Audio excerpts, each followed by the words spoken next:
नमस्कार मित्रों।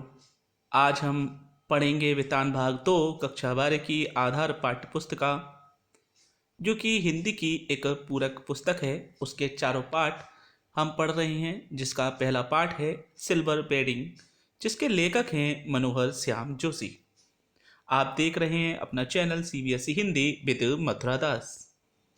आज हम पढ़ रहे हैं वितान भाग 2 कक्षा 12 की आधार पाठ्य पुस्तक, हिंदी की पूरक पाठ्य पुस्तक, जिसका पहला पाठ सिल्वर बेडिंग मनोहर श्याम जोशी। देखते हैं लेखक का परिचय। आपका जन्म सन 1933 ईस्वी को अजमेर राजस्थान के एक प्रतिष्ठित एवं सुशिक्षित परिवार में हुआ। आपने लखनऊ विश्वविद्यालय से विज्ञान स्नातक की उपाधि प्राप्त की।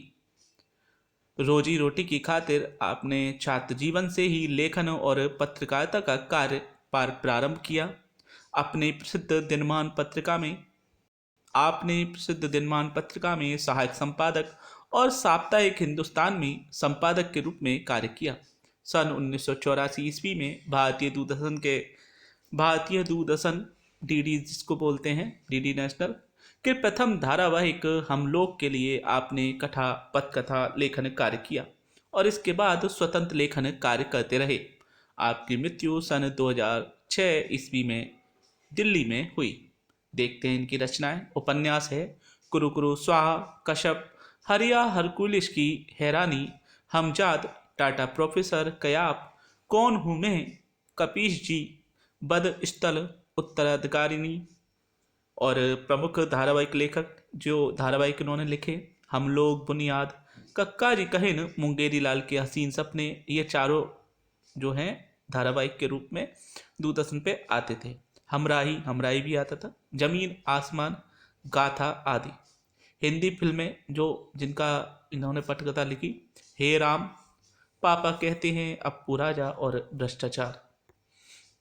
देखते हैं साहित्यिक परिचय। जोशी जी आधुनिक हिंदी साहित्य के श्रेष्ठ गद्यकार, उपन्यासकार, व्यंग्यकार, पत्रकार, दूरदर्शन धारावाहिक लेखक, जनवादी विचारक, फिल्म पटकथा लेखक, उच्च कोटि के संपादक, कुशल प्रवक्ता तथा स्तंभ लेखक थे। 21 वर्ष की उम्र में आप पूरी तरह से मस्जीवी अर्थात लेखन कार्य द्वारा आधारित जीवन यापन करने वालों को मस्जीवी कहते हैं। जो लेखन से ही अपना जीवन, अपनी परिवार का भरण पोषण करते हैं, उनको मस्जीवी कहते हैं, बन गए 21 वर्ष में ही। बावजूद इसके वे अपनी रचनाओं को पूरी कर डालने छपवाने में हमेशा आलस करते रहे। पहली कहानी उन्होंने 18 वर्ष की आयु में लिखी, लेकिन पहली साहित्यिक कृति उनके 47 वर्ष के हो जाने पर प्रकाशित हुई। देखते हैं आज का पाठ सिल्वर बेडिंग। पाठ का परिचय। प्रस्तुत पाठ में लेखक मनोहर श्याम जोशी जी ने दो पीढ़ियों के बीच के अंतराल के अंतर्द्वंद को दिखाया है।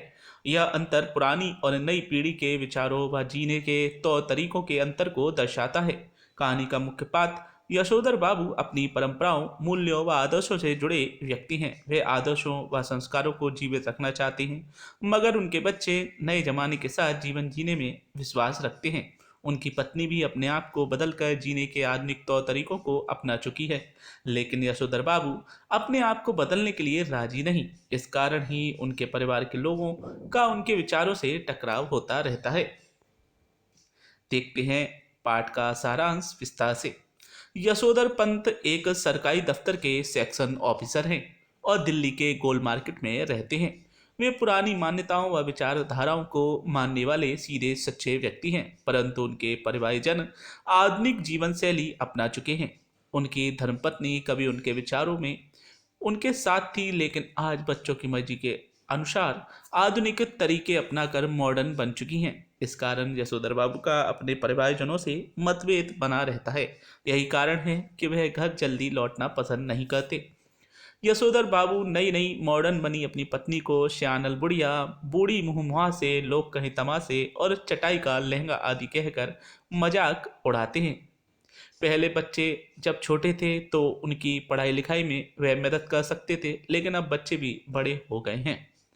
उनका बड़ा लड़का एक प्रमुख विज्ञान संस्था में नौकरी करता है। उनका दूसरा बेटा IAS की तैयारी कर रहा है। तीसरा बेटा स्कॉलरशिप लेकर अमेरिका जा चुका है। उनकी एकमात्र बेटी है जो तमाम प्रस्तावित वर अस्वीकार करती चली आ रही है और डॉक्टरी की उच्चतम पढ़ाई करने के लिए अमेरिका जाना चाहती है। उनकी पत्नी अपने मूल संस्कारों से किसी भी तरह आधुनिक नहीं, फिर भी बच्चों के प्रति मातृत्व ने उन्हें मॉडल बना दिया है। मॉडर्न बना दिया है, मॉडल नहीं है, मॉडर्न बना दिया है। किशंदा किशंदा का यशोधर बाबू के जीवन चरित्र निर्माण में बहुत ही योगदान रहा। उन्होंने किशंदा से ही ऑफिस में रहने और काम करने का तौर तरीका सीखा। किशंदा धार्मिक व परोपकारी व्यक्ति थे। वे सरल और सादगी भरा जीवन जीना पसंद करते थे। वे आदर्शवादी थे और समाज सेवा का कार्य भी करते थे। यशोधर बाबू पर किशंदा का प्रभाव इतना था कि वे हर बात को उनके नजरिए से ही देखते थे। यशोधर बाबू अपने बच्चों की तरक्की से खुश होते हैं, परंतु वह ऐसी खुशहाली को अच्छा नहीं मानते जो अपनों में परायापन पैदा कर दे। यशोधर बाबू की दिनचर्या निश्चित थी। वे पैदल ही घर से ऑफिस जाते और शाम को ऑफिस से लौटते हुए बिरला मंदिर जरूर जाते। कुछ देर पार्क में बैठकर प्रवचन सुनते और उसके बाद सब्जी मंडी से सब्जी खरीदते हुए पैदल ही घर आते। इस तरह अक्सर रात के 8 बजे बाद ही घर पहुंचते थे। उनके पैदल जाने के पीछे भी एक कारण है। वे पहले साइकिल से जाते थे, लेकिन बच्चों को उनका साइकिल से जाना पसंद न था। स्कूटर यशोधर बाबू को अच्छा नहीं लगता था और कार खरीद नहीं सकते थे, इसलिए उन्होंने पैदल जाना ही उचित समझा। आज भी वे रोज की तरह दफ्तर से बिरला मंदिर होते हुए लौट रहे हैं। उनकी नज़र अचानक एक क्वार्टर पर पड़ी जिसमें कभी किशनदा रहा करते थे। अब उस क्वार्टर को तोड़कर वहां 3 मंजिला मकान बन गया है। यशोधर बाबू के बच्चे भी उनसे बड़ा मकान ले लेने के लिए कहते हैं, लेकिन उनको वही जगह पसंद है। वे वहां से और कहीं जाना नहीं चाहते। यशोधर बाबू को अपने बच्चों के साथ विचारों के टकराव से यह एहसास होता है कि काश वह भी किशंदा की तरह अविवाहित रहते तो समाज सेवा में अपना जीवन लगा देते। लेकिन तभी उन्हें किशंदा के रिटायरमेंट के बाद का समय याद आता है। किशंदा को किसी ने भी सहारा नहीं दिया। इस कारण वे अपने गांव चले गए, जहां केवल 1 साल ही हुआ होगा कि उनकी मृत्यु हो गई। यशोधर बाबू मंदिर जाने के बाद प्रवचन सुनने बैठे, लेकिन उनका मन आज विचलित था। उनसे कई उनमें कई विचार आ जा रहे थे उनके मन में कई विचार आ जा रहे थे, इसलिए वह उठकर सब्जी मंडी की तरफ निकल पड़े। उन्हें याद आया कि उनके बेटे बाजार से सामान लाने के लिए नौकर रखने को कहते हैं, जबकि वे खुद जाना पसंद नहीं करते।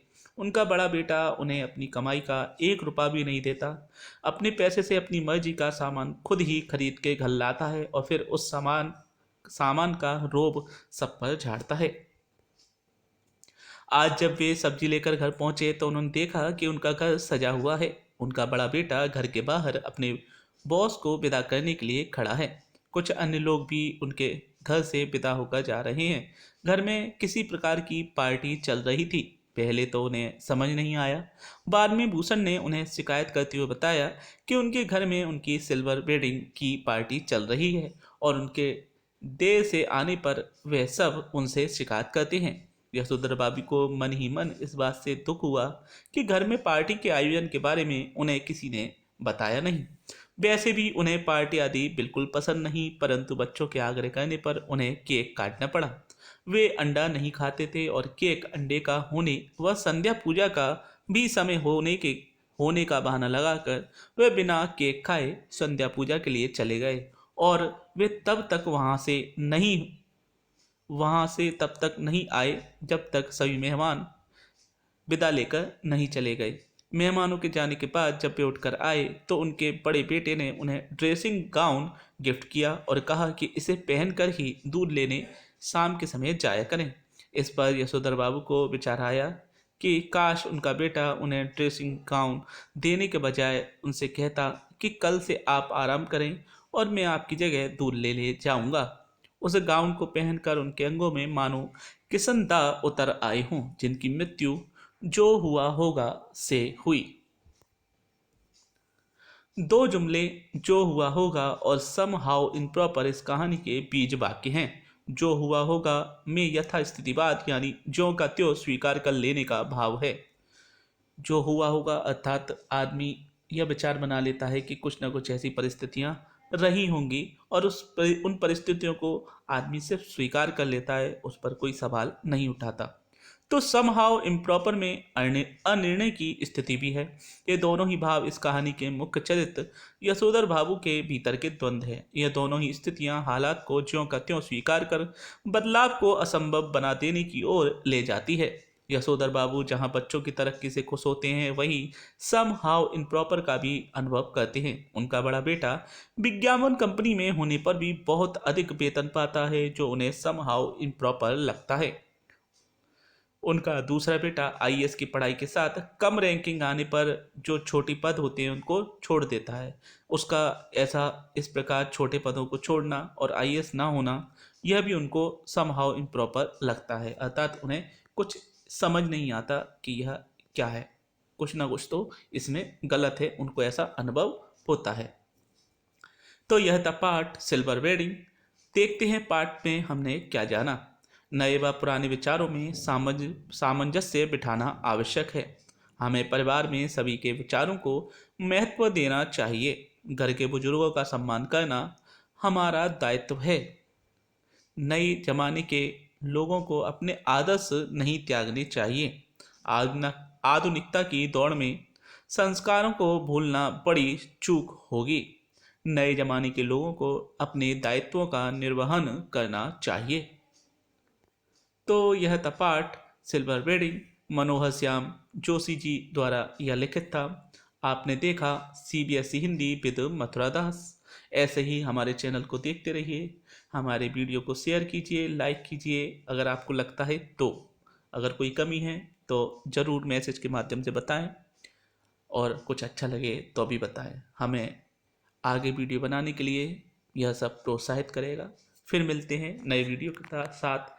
यह था वितान भाग 2। इसका अगला पार्ट हम कल पढ़ेंगे। मिलते हैं अगले वीडियो के साथ। नमस्कार।